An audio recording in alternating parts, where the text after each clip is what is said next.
Hello. Hello.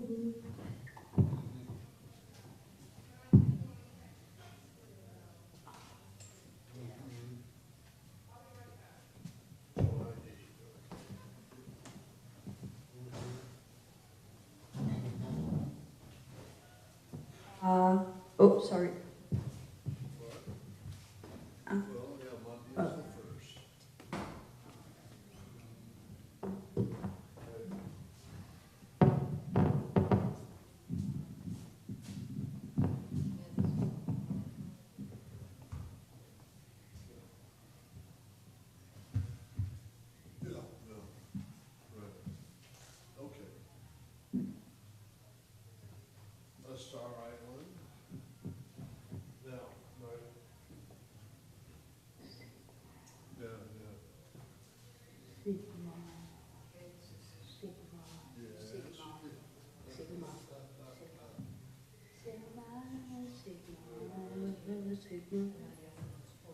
Sigma.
Karen's grandpa.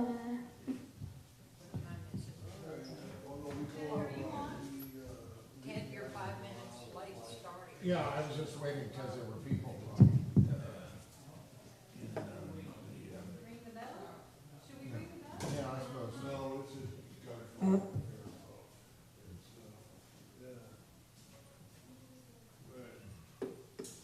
Okay, thanks, all right. Because you're both opposite climate change organizing. Excuse me? I said it's a challenge because you're both opposite climate change organizing. Yeah, And both, what you'll be sharing I is assume my climate daughter change asked me to organizing is. record this, so how do I?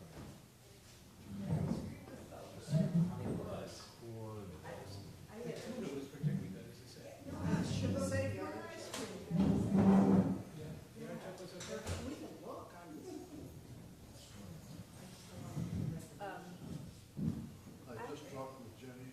Did you know that Nina fell and hurt herself? I told you that. Yeah, okay. Oh, yes, I did know She that, said yeah. Nina's wearing a cast. Yes, and, Well, you're way ahead of me. okay, cause Biz had pictures on Oh. this morning, and they had, and she said that the cast is keeping, the arm bent, and then they have a sling, so that her pain now is minimal. I don't know why Jeff don't come to me for news. You'll learn, someday you'll learn. Someday you'll learn. Anybody know how to record something on the iPhone? I wish I could help you, but I don't know.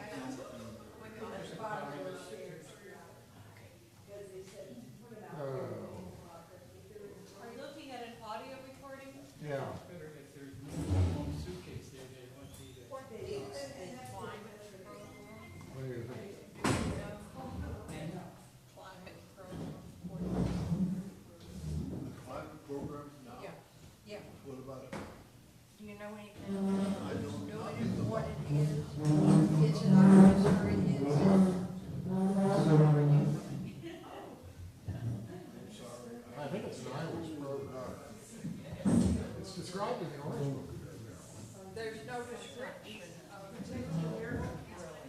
I mean, it just as an item. Well, okay, but I mean, it is an IRAS program. Well, I guess it wouldn't be in the orange book, it wasn't ours. Yeah, anyhow, all right, I don't. Who's in charge, Marilyn? I don't know. No? Oh, you mean here, Right now, yeah. right now? This This is is open Yeah, all it says university, is, and we never yeah, had you're right. introduction. All it says is climate change action order. All right, Ted, you're in charge. Yeah, all right. Well, So, make sure you yeah. have utilities for it. You have an iPhone? Utilities folder. Utilities. Or why don't you just search for voice memos? Okay, voice. Or is it supposed to face? Um, Voice memos.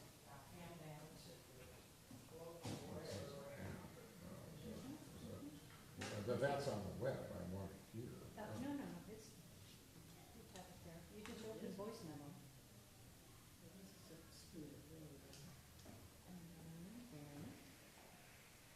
Not compatible with this device. No, I don't think you're right about how that works.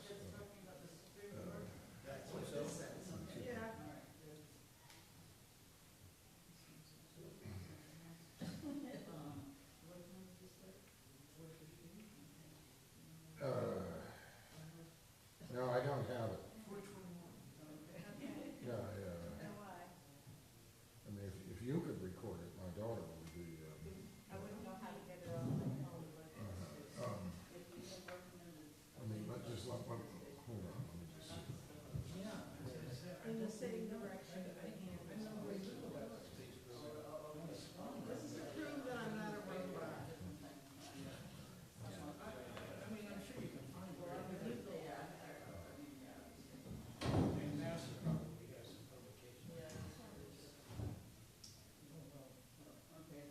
Hmm.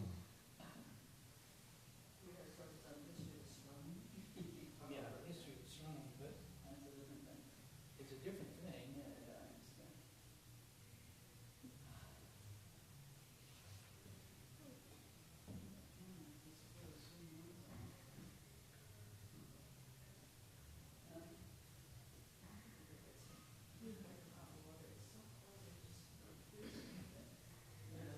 Just started ringing. Have fun.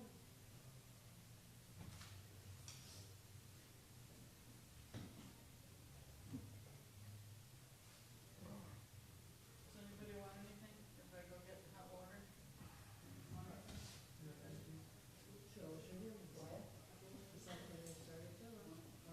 Don't drink any of that hot water. What? Don't drink Put any it in the cup, don't end up in hot water. it's shown to be bad for you.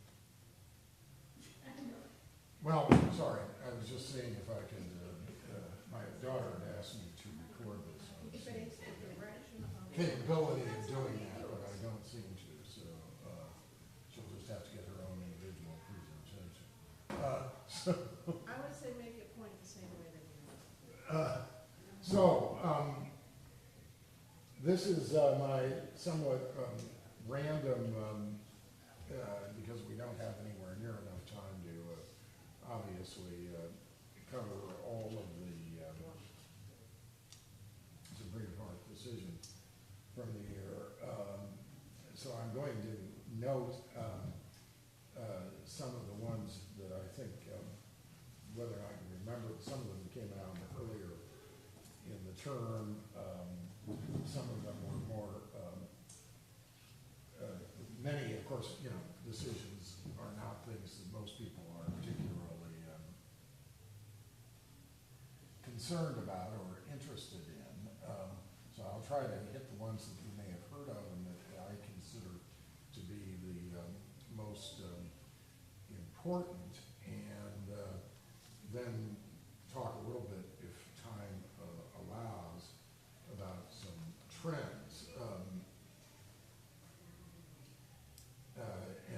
people have differing judgments, obviously, about what are the most important cases. But, and if you think that you have heard of a case that you think was particularly important, and I don't mention it, feel free to ask me, and I'll see if I can figure out what you're talking about.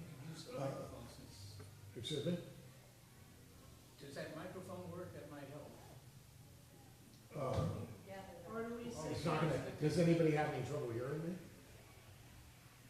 Oh, okay. That's not usually something I have a We'll problem move with. closer.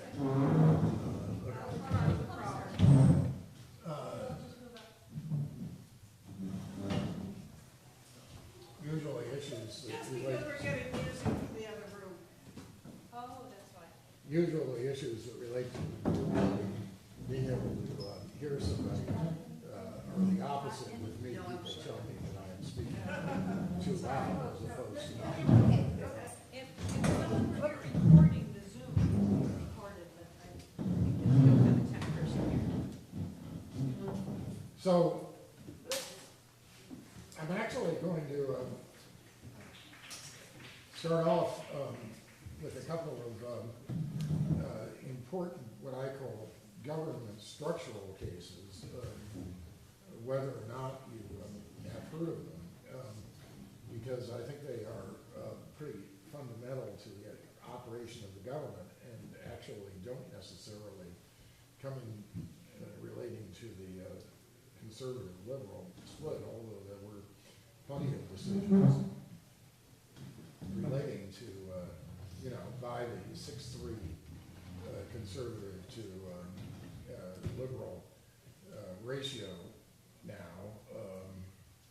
And then there were also some interesting cases where there were defections, you might say, from the liberal bloc to a conservative decision and vice versa. But the case that I actually thought was most interesting, perhaps most important in terms of the structure of the government, related to taxation, and you may or may not have heard about it. So there was a case called Moore versus the United States that had to do with whether or not a Trump era tax cut, there were Trump era tax cuts in 2017, but they were supposedly to some extent paid for and offset by a law that provided that accumulated profits offshore in a corporation that is controlled by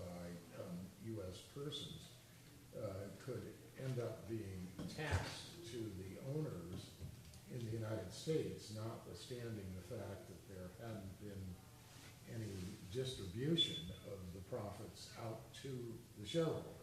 So if, just to make that perhaps totally clear, say Ted and Karen owned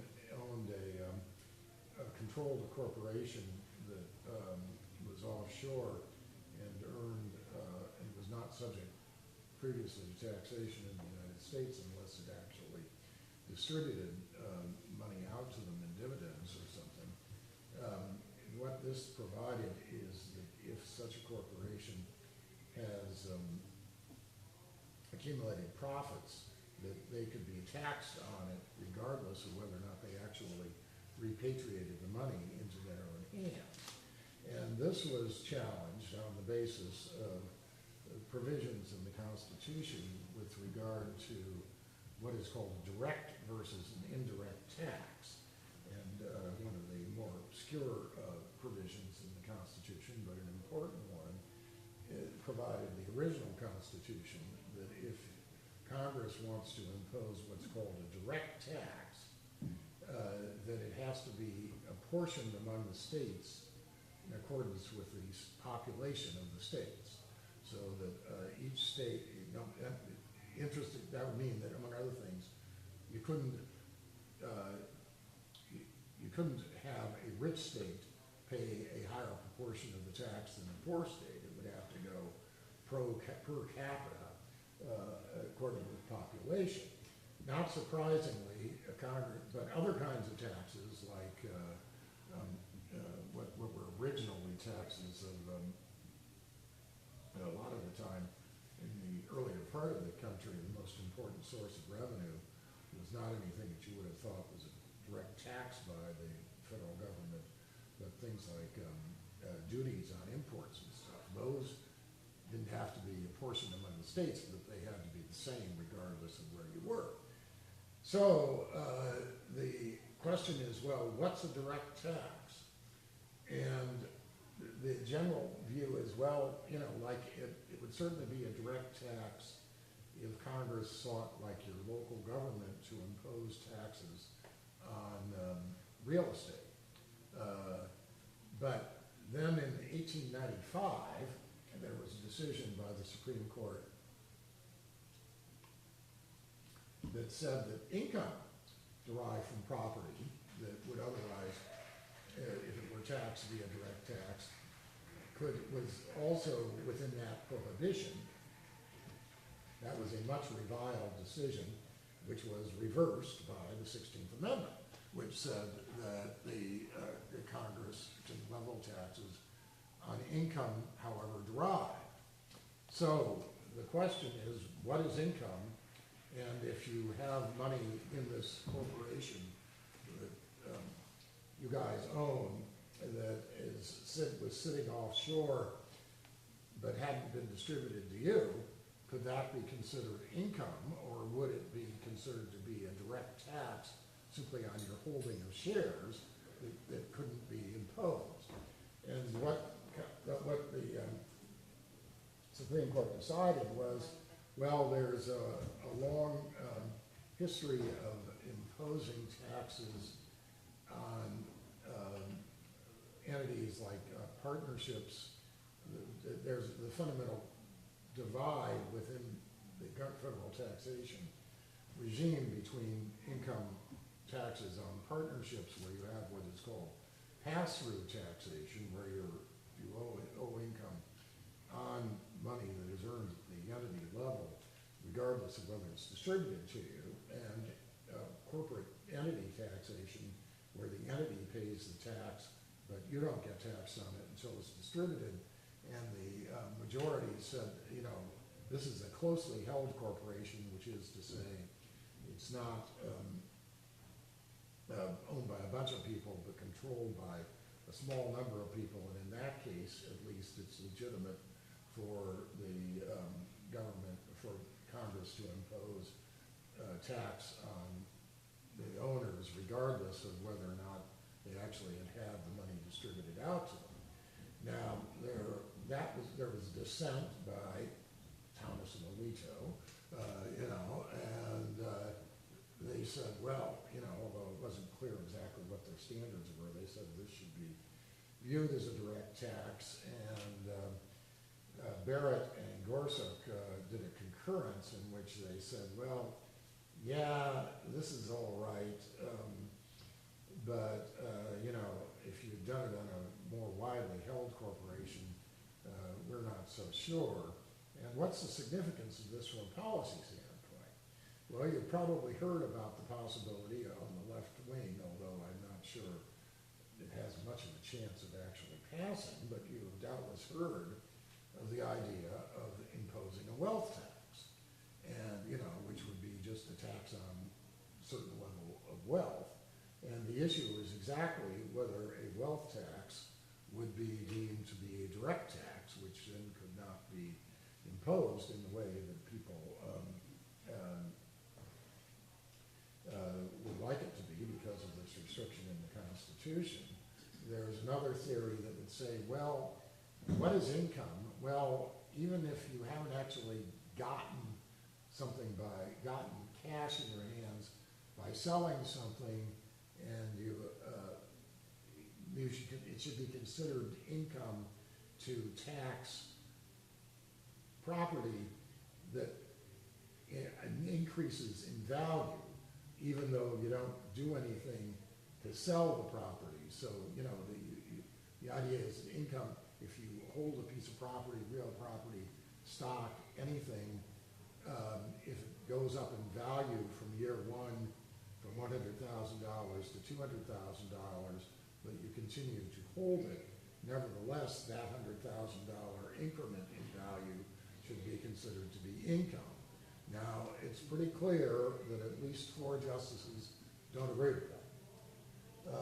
But not clear from the holding in this case what exactly the other 5 think about it. But the reason I'm talking about that is that it's an important case relating to what you might call the structure of the government.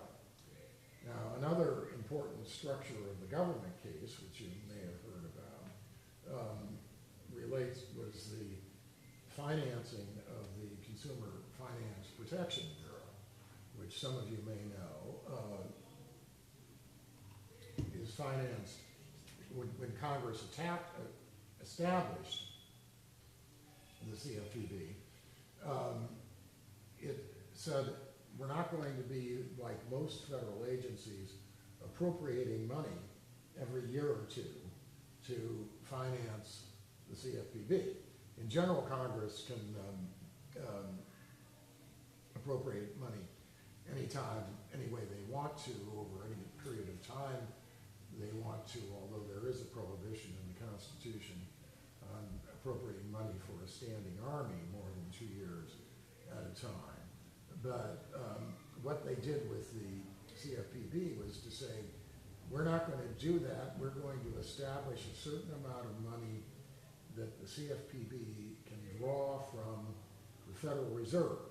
And the Federal Reserve makes money, as you may or may not know, by buying and selling securities to regulate the money markets. And also the Federal Reserve can buy U.S. bonds issued by the federal government, and then it collects interest on those. It can own other kinds of interest-bearing money. So the Federal Reserve funds itself by the money that it earns on its various ownership of debt securities and its trading activities. And so the CFPB was given the right to draw money from the money that the Federal Reserve has without having to have it be appropriated every year by Congress. And this was challenged as being improper in the face of the general requirement that only money that is appropriated by Congress can be spent by a federal agency. And the Supreme Court said that, basically the decision was, there's long historical practice. Congress can do these things in lots of different ways. It's not up to us to tell them that they can't do it this way, and so that's all right. Guess who dissented? Thomas Alito, saying that this is not the way that things should be done in terms of the way the government should operate. But those two were both important cases in terms of the way the government operates. So another case, oh, by the way, and if you have questions about these quick descriptions that I'm giving, break in. I'm trying to make them, I'm not trying to make them not too technical, but to give you some idea of what the reasoning is about. Another case, a case relatively early in the term that you probably read about was Trump versus Anderson, which was the attempt to disqualify Trump from running for president on the grounds of the final clause of the final section of the 14th Amendment, which said that the one that said that if you levy insurrection, somebody who levies insurrection against the United States is not permitted to hold office in the United States. Not particularly surprisingly, the way that case came up was on the challenge in Colorado, where somebody said, I'm challenging under Colorado procedures whether or not Trump can be on the Colorado ballot because what he did should be deemed to have been engaging in insurrection against the United States. And that lower Colorado court said, yeah, what he did was an insurrection, but we don't think that this is something that can be decided in the state court, in a state proceeding, and it has to be federal. That went up to the Colorado Supreme Court, which said, yes, it was insurrection, and yes, this is an appropriate way to decide it. And then there was an appeal from the Colorado Supreme Court to the U.S. Supreme Court, yeah. Yeah.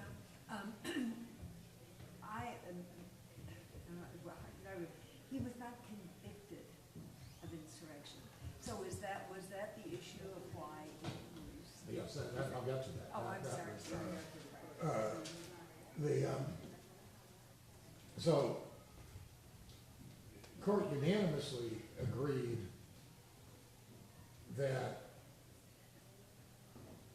it would be chaotic if this could be decided on a state-by-state basis.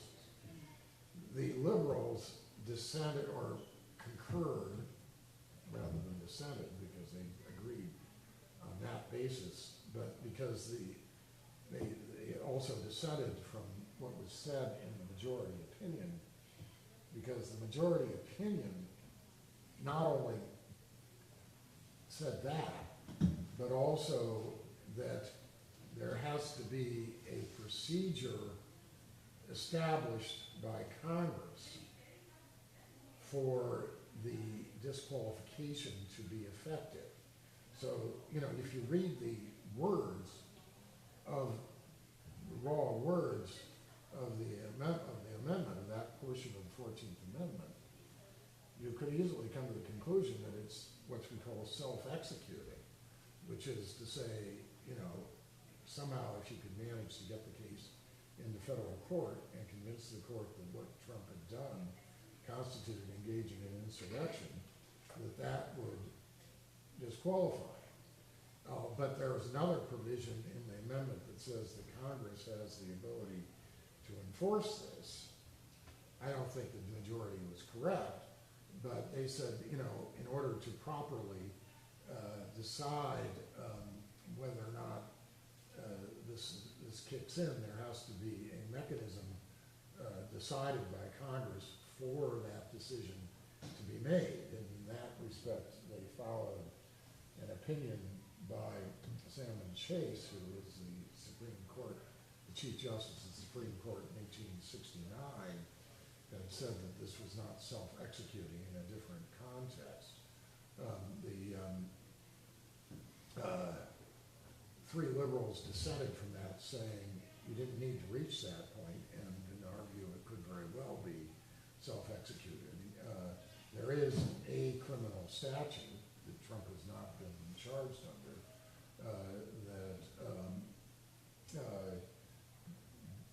does provide this is what constitutes being an insurrection against the United States. But in any event, obviously, it's hard to know whether he will ever get a Congress that will impose a statute under which this disqualification could be effected at some point in the future. It was obvious that it was never going to happen in this Congress because you would never get through the Senate and stuff. But that's another what I would call structure of the government kind of decision that was of significance.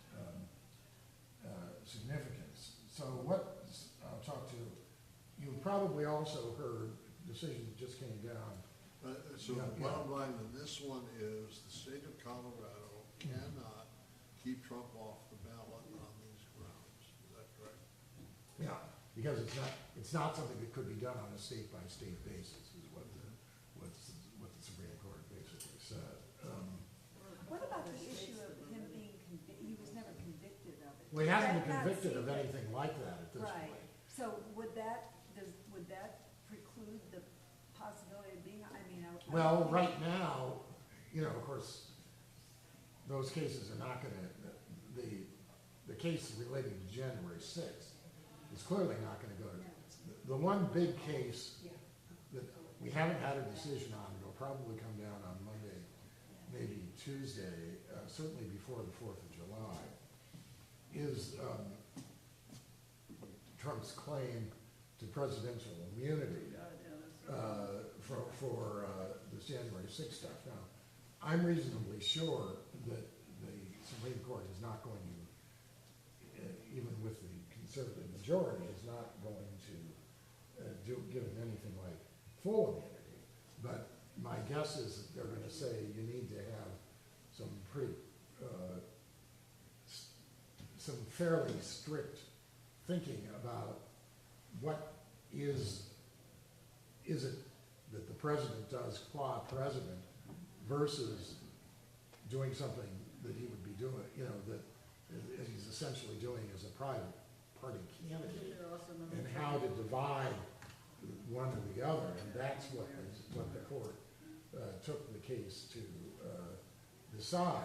You know, they'll decide what they'll decide. There's not going to be time between whenever that decision comes down and the election for him to be tried on those charges. What So, about the Some people say Trump won because of that, just the delay. you know, no, go ahead. No, I was wondering about this, I think the decision just came down yesterday about the January 6th rioters. Yeah, I'll get to that. Oh, you are, good, good. That's Good. That's not the same issue, although it's sort of, No, it's kind of, Yeah, they're holding hands. yeah. No, I'll talk about that decision now, because Okay. that's one of the more, that's an interesting decision. So the issue there, although it doesn't relate to this disqualification, but the issue there is that in the aftermath of the Enron case, et cetera, back in, you know, corporate fraud type cases, back in the end of the 90s and the early part of this century, there was a interesting failure of, you know, lack of coverage from a statutory perspective in terms of destruction of evidence and stuff, where if you induce somebody else to destroy evidence in connection with a possible criminal violation, et cetera, you could be criminally liable, but if you just destroyed evidence yourself, you wouldn't be. So Congress plugged that gap. You know, like if I induced you to shred documents for me, I could be liable for inducing you to shred documents for me, and you could be liable. But if I shredded the documents myself, that wouldn't have been a criminal violation, strangely enough. Because were they documents that you kind of owned or were? Well, just that, you know, but in any event, so Congress plugged that gap and said bunch of things you could do that might involve obstructing an official proceeding. And so they, you know, said, do this or that, destroy evidence, etc. And then there was a catch-all phrase of otherwise disrupting an official proceeding. So one of the charges that was brought against a lot of the people on the January 6th invaders of the Capitol was under this provision, the catch-all provision, against disrupting official proceedings. It wasn't the only charge. I mean, there were lots of other things that they were charged with, you know, destroying government property and, you know, trespassing, etc. But this was one of the more, one of the charges that gave rise to higher potential penalties because of the nature of what was provided for, a wide range of potential penalties, up to 15 years in prison. And so the question was whether that catch-all provision of that statute should be interpreted so broadly as to cover what the people did when they went in and they disrupted the proceedings to designate the president, or whether it was really tied to things like destroying evidence or documents. And not particularly surprisingly, by 6-3 majority, the conservatives over the liberals, Except Jackson voted for it. that's right. It was an unusual, it was somewhat unusual lineup in that the three that voted against it were Barrett, who was a conservative, relative conservative, voted with Kagan and Sotomayor, and Jackson voted with the majority. So, it just shows you that these rundowns of who's conservative and who's liberal and where you think somebody might come out is not always as predictable as it might be. But in any event, the majority decided that no, that provision should not be given as relatively broad a interpretation as that. So that means that a fair number of the people who were, I don't think there were probably virtually nobody who was convicted for January 6th violations was convicted only of violating that provision. So it doesn't mean that probably anybody who was convicted thus far of January 6th violations goes free as a result of it. But it does mean that some of them are probably going to be resentenced to lower number of years in prison or something. But Was that the only charge that went to the Supreme Court? yes. So, and that was one of the charges brought against Trump. So that will, regardless of whatever else the Supreme Court decides about the criteria of being immune or not immune because you're the president, those charges are toast, probably, in terms of Trump. Again, there were other charges against him. That could make it harder to charge him. But even if you're convicted on that, that is not the sort of thing that would give rise to a determination that you had engaged in insurrection against the United States that would have disqualified you from holding office. So It would not. it would not. So let's see. So another what I would call structure of the government case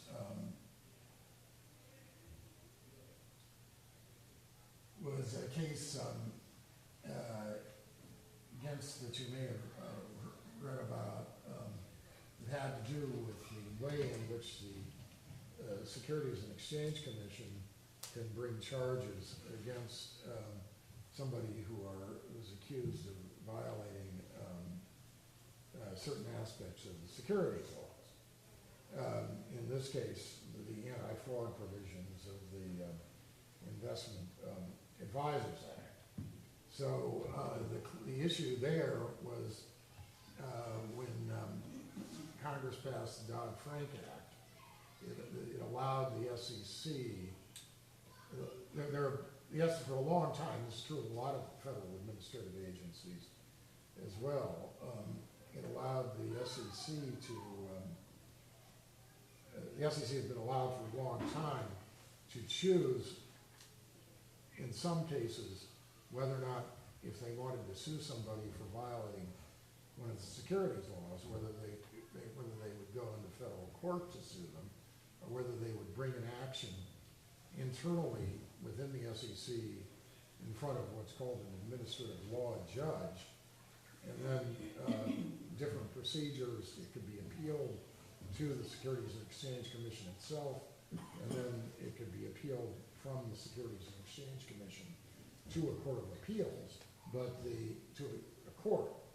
But the procedures were different, and the question was, did this, and what Congress changed about that when it passed the Dodd-Frank Act in 2010 was it said that among the things you could do would be to have the SEC level a fine against somebody. So the claim here was they couldn't do that, that could only be done in federal court because the Constitution, the 7th Amendment to the Constitution, says that in suits of common law where anything more than $20 is at stake, that being a much more significant sum in 1789 than it is now, you are entitled to a trial by jury. And the argument was that this did not apply to the kind of action that was involved here, because the question was term of art, what is a suit at common law? And the argument was that there developed been a doctrine that suits that suit like a common law would be a suit between you and me, but that if you were enforcing what is called a public right, which was a suit by the United States against somebody, they didn't have to use those procedures. The majority, again, 6-3, said yes, you do, so this is not constitutional, and therefore if you're going to try to start leveling fines, well, at least fines for things like violations of the securities laws, which are pretty much like, although they're not exactly like standard suits for fraud at common law, that you have to bring it in court and have the possibility of a trial by jury rather than doing it in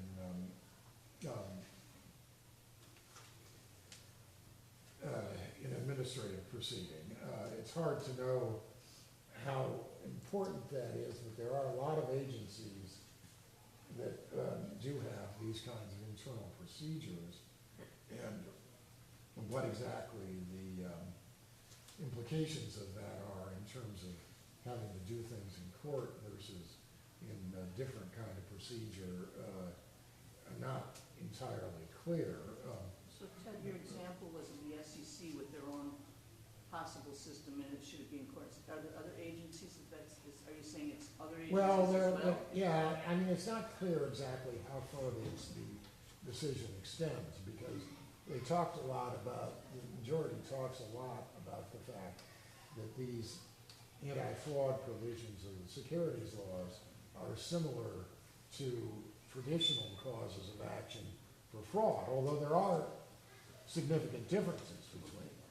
So how far that extends, you know, there's the precedent of the Occupational Health and Safety Administration has the right to, and goes directly against an employer and does an administrative action to collect a fine against somebody that has violated its rules. And that, you know, it's not again, that kind of thing is not subject to any court review, but it gets reviewed by a court of appeals after it's gone through the administrative process, and it's a pretty different procedure than what you get if you go into a federal trial court. You don't get as many rights as a defendant and stuff. So, you know, they didn't overrule that case. So, and there is, you know, like you can get the IRS, if you don't pay taxes, has the ability to level fines against you for not paying taxes. And they don't have to go into a court to get that fine leveled against you. They can level it against you themselves. Again, you can ultimately get into court, but the standard of review and the procedures are different from the standards that apply if you're taken to court. And, you know, the question is how much leeway, given the quote judicial power of the United States is lodged in the courts, how much leeway should Congress have to do adjudications differently than if you were going through, now, you know, and people, you don't have to be necessarily some big conservative to think that it's better for people to have to, for the government to have to take you to court for this kind of thing. I mean, I'm a securities lawyer. I have to confess that I have watched the SEC in its internal administrative practices do things that I think were not fair, you know, and to advance positions that they probably would have had a lot more trouble advancing if they had to go into a trial court. And, you know, if you're the person who that is having that happen against, regardless of your political disposition, you know where you would prefer to be. So, you know, it's not altogether clear, you know. So at what juncture does the new ruling kick in? Where will people feel it?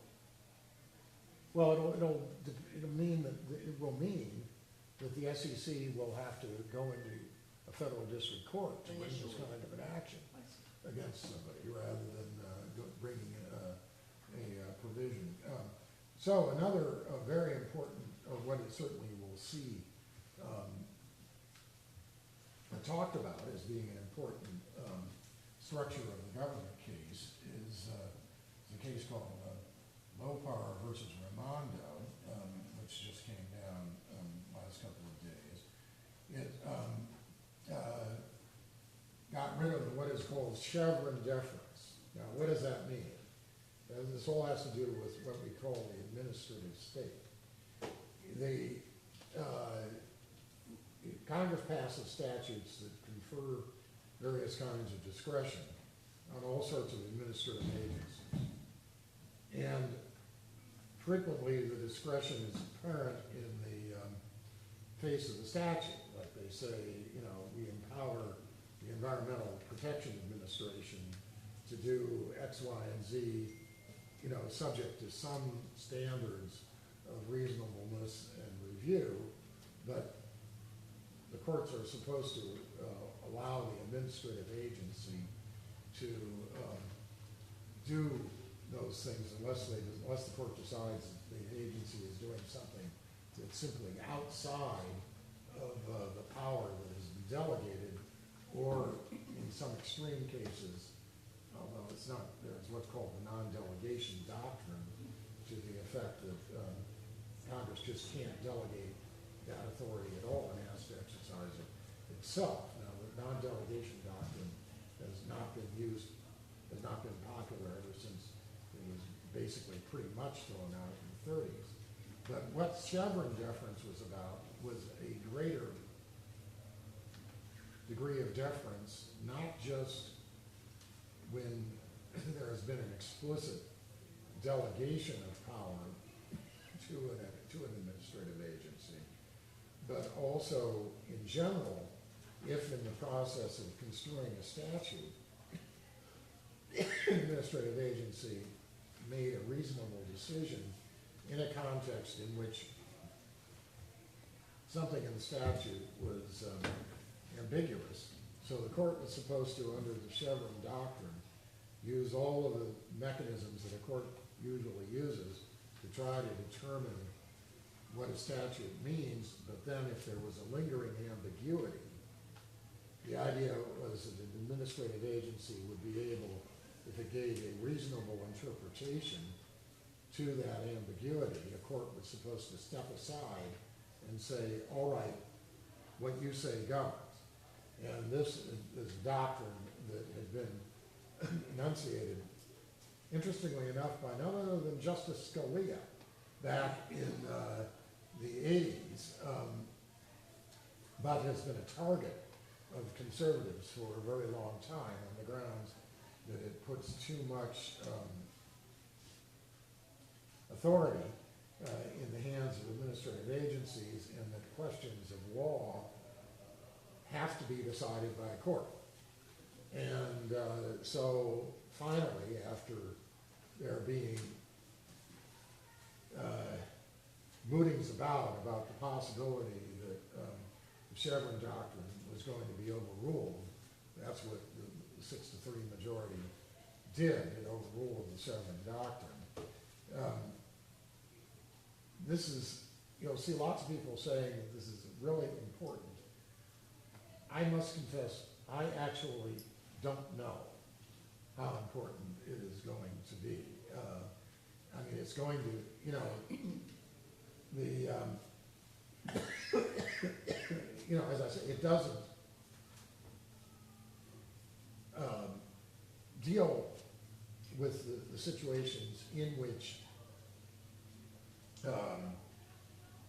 Congress has specifically conferred upon an administrative agency the right to do various kinds of things. Again, I mean, as a securities lawyer, I can, you know, the SEC has clear authority within limits, but clear authority to adopt all sorts of rules where Congress has specifically said that, you know, for the SEC can decide, you know, on the basis of its judgment about, you know, the interests of investors and the public interest. They have the right to do lots of rules. They have to do it in accordance with procedures established by something called the Administrative Procedures Act. But they still have the right, and they also have the right, you know, to give further definition to all sorts of terms that are used in the securities laws and all that.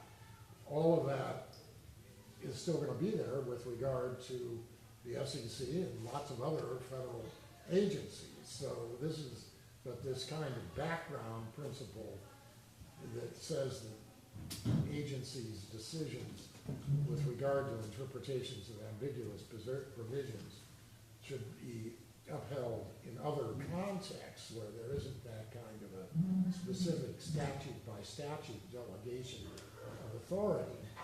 That's what the Chevron, getting rid of the Chevron doctrine is going to change, and it will certainly change some things with regard to how the government operates. It's, you know, and what it ends up doing in terms of the interpretation of any particular agency's decisions and powers will depend on, you know, assuming this continues, you know, Congress could change this. Congress could go back and say, no, we really liked Chevron deference and we want to impose that as a rule for deciding things across the board. You're not going to get that out of this Congress or any other Congress anytime soon, but is it conceivable that Congress sometime in the future could change that? Yes, it's conceivable. You know, the tenor of the federal courts, you know, could change over the years depending upon who's president and, you know, what the balance is on the Supreme Court and the lower courts. So if anybody tells you they think they know what will happen as a result of getting rid of Chevron deference, I don't know. I don't think that you can actually say with any certainty, but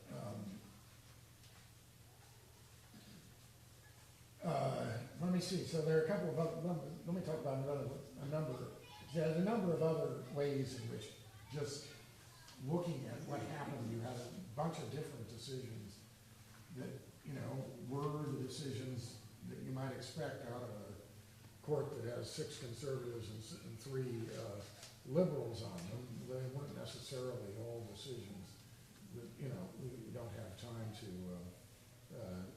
spend a lot of time going over them. But another very important decision, which was to a certain extent conservative versus liberal, but it was 5-4 with a very interesting lineup, was a case called Harrington versus Purdue. That's Purdue Pharmacies in New York, and you may have heard about this case because it was a very important bankruptcy case that just came down, I think, on Thursday. And the importance of it was that it got rid of the doctrine. I think it's a very bad decision. got rid of a doctrine as to whether or not a bankruptcy court in the process of fashioning a settlement could protect people who were not party to the bankruptcy action in connection with otherwise settling the case. So what happened in there? So, you know, Purdue, OxyContin, all that, billions of dollars of damages, misleading people about the extent to which it was addictive. So many people bring cases against Purdue over a period of many years. The Sacklers had taken out a great deal of profits out of Purdue Pharmaceuticals. You know, just made out a lot of money. And so you had lots of people suing so Purdue Pharmaceuticals has these huge amounts of claims against it. It declares bankruptcy because, you know, nowhere near enough money to pay off the people who are having claims against it. So over a long time of negotiation, the Sacklers were induced in return for getting an exoneration from further claims against them to put about $6.4 billion back into the bankruptcy estate of Purdue Pharmaceuticals, and then all 50 states that were party to that action, plus lots of, you know, individual people, agreed that this was a good settlement, but there were a couple of people who said, no, you shouldn't be, it should not be within the power of the bankruptcy court to exonerate the Sacklers in return for them putting in this $6.4 billion. And in a 5-4 decision, the Supreme Court agreed to that, even though people have been doing these kinds of things where you have a non-party to the bankruptcy, like an insurance company, or various other people, that might also be liable for the same things that you're suing the bankrupt entity for. There's been something that's gone on for decades that bankruptcy courts have given in return for contributions to the settlement, immunity from suit to third parties that were not themselves the parties to the bankruptcy estate. But the Supreme Court said, and this was another one of these things that has to do with construing a clause that says the court can do X, Y, Z, A, B, C, D, and E, and then take such other actions as are appropriate under the circumstances. And the question is, how broad is the right to take such other actions as are appropriate under the circumstances? And say the majority consisting of Gorsuch, Thomas, Alito, Bennett, and Jackson against Kavanaugh, Roberts, Sotomayor, and Kagan. So, you know, this did not break the way that one would have, and, you know, the question is, what's Jackson doing in the majority there? You know, And with this other case, she voted for this other. Yeah, you know, so, you know, but on the other hand, Barrett has turned out to periodically vote with the liberals, you know, more so, and Gorsuch, you know, Gorsuch is sort of the third most conservative after Thomas and Alito, but Gorsuch is very sort of touchy in terms of certain aspects of criminal procedure, and comes down sometimes on the part of where you might think was the liberal position in criminal procedure, and Gorsuch is a big champion of the Indians. So, you know, if you have what you might normally think of as a liberal position on Indian law, Gorsuch is always there among the liberals, so, you know, people are not as, but that was, you know, now, again, that's a case that Congress can, and I hope, will, change it, you know, amend the bankruptcy laws, to more specifically provide, or to, so that aspect of, you know, throwing out this case means, you know, this was, as I said, negotiated over a period of years, billions of dollars were going to be distributed to people, and now it completely blows up that settlement.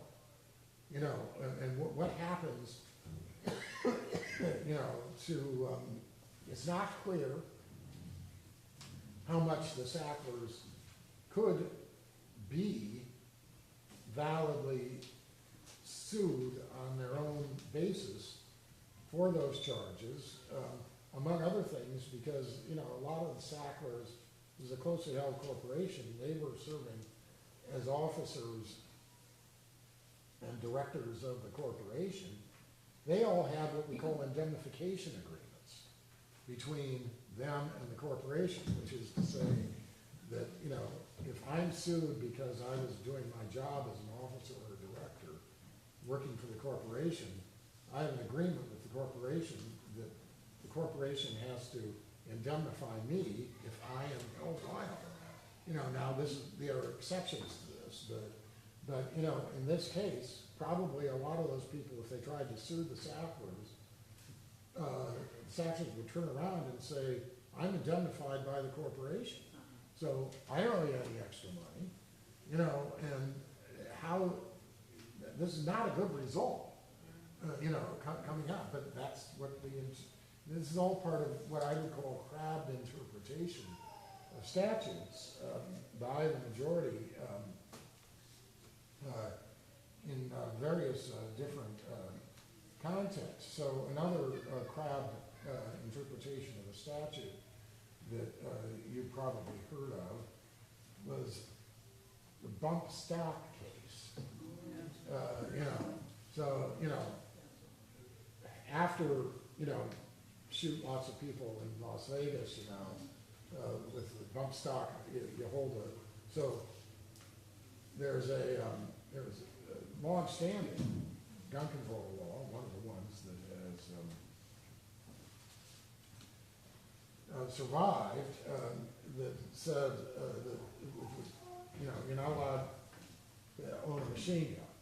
And notwithstanding the Second Amendment things, it still seems like that statute is not something that the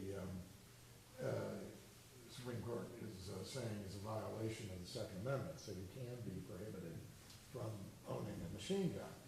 But if you have a bump stock, the way it works is, so what's supposed to be the definition of a machine gun? You pull the trigger and it just keeps shooting as long as you hold the trigger back, so you don't have to individually manipulate the trigger. So what happens when you have a bump stock? You have this attachment that you pull the trigger once, and the stock, it uses the energy of the ejection of the bullet to come back and come back and come back, and by just keeping your finger in the same place, you in effect are pulling it each time there is a shot, so that it has the same kind of constant fire that a machine gun does. Well, maybe not, you know, not as fast as the fastest machine gun, but it is essentially continuous fire. So the majority says, well, but, you know, it's a different mechanism, and therefore the government cannot define a bump stock as being a machine gun, because, you know, then they have these little charts in the opinion that say it operates in this different way, and therefore it's not a machine gun, and therefore it's perfectly all right to have a bump stock because it's not prohibited by this by the statute and the administrative interpretation that seeks to bring a bump stock gun within the definition of a machine gun is invalid. And, you know, Alito had a concurrence in which he said, God help us, my words. You know, if Congress had realized this, they doubtless would have said that this was something that they meant to prohibit as well, but the words they used in the statute didn't quite make it. So, you know, we're not going to prohibit this. So, yeah, go ahead, yeah. I'd like to Yeah. ask you a very basic Second Amendment question, and because I'm not a lawyer, but it troubles me, and I can't quote it, you probably can, that the Second Amendment doesn't talk about individuals owning guns. It's a militia at a time when there's, why does no one address that? No, that was addressed in great detail. Okay, In the majority of the Supreme Court disagreed with your interpretation. In 1939, the Supreme Court unanimously took the same view that you did. But then subsequently, there was, you know, many articles and things saying that, you know, the first part of an organized militia, you know, being necessary for defense, the right of the people to keep and bear arms shall not be, you know, so they had to be ready with. you know, the majority said, you know, that no, if you actually looked at what that meant, there had been, that, you know, the Second Amendment was designed to preserve a right that had been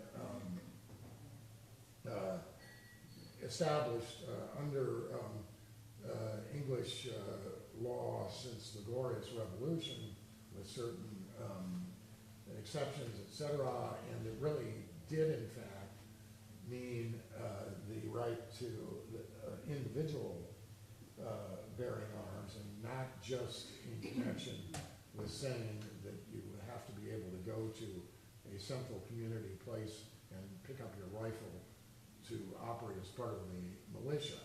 You know, there were 5 to 4 decisions about this, and then the question, that was the District of Columbia versus Heller in 2008, and then subsequently they decided that this was one of the amendments, the rights that was incorporated against the states by the 14th Amendment.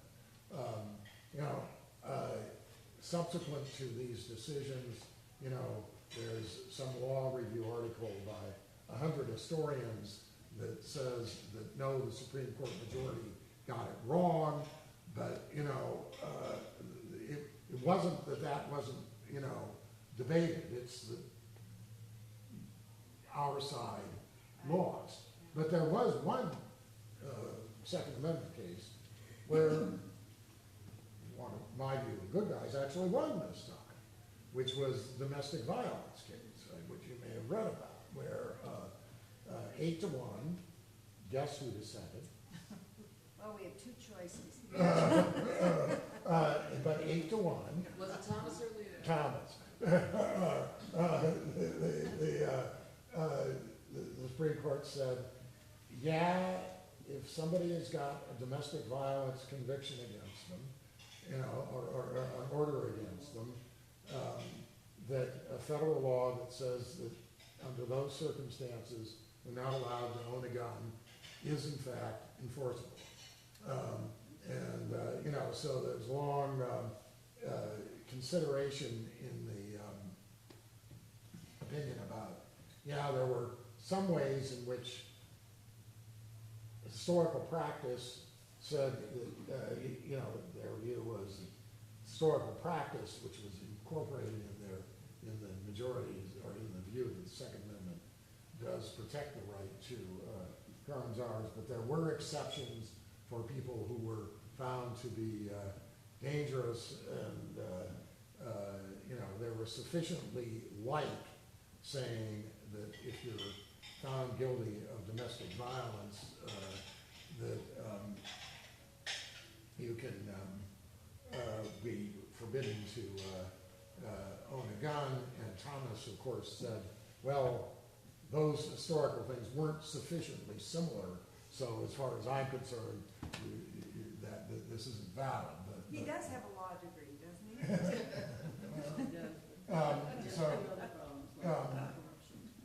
You know, we're running out of time. It's, Yeah. you know, that's right. I guess about the only other thing that I think it's worth sort of flagging were a couple of First Amendment cases that you may have heard about.